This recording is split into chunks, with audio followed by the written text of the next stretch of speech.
Hausanet TV, ku danna subscribe sannan ku danna ƙararrawar sanarwa domin sanar da ku da zarar mun ɗora sabon shiri. Mun gode.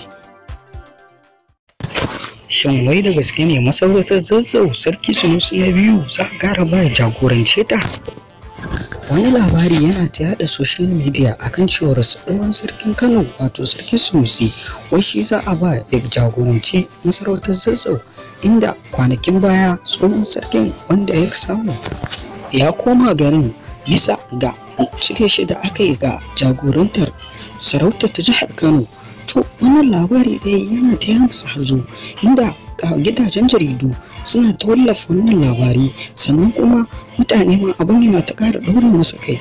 Sai dai duk da wannan abu da yake faruwa har yanzu shi dai wannan sarki ba a ji inda ya fito ya yi magana ba.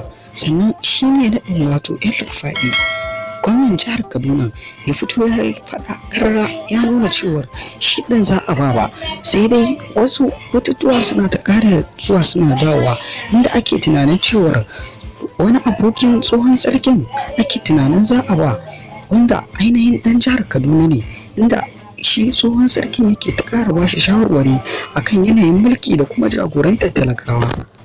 Abin tambayar Hausanet TV dai shine, dama za a iya ɗaukar sarauta a ba wanda ba ainihin ɗan jiha ba, ko kuma za a iya ɗaukar sarauta a ba wanda aka taɓa nadda kuma aka cire bisa ga zargin wasu abubuwa kuma a wata masarautar daban.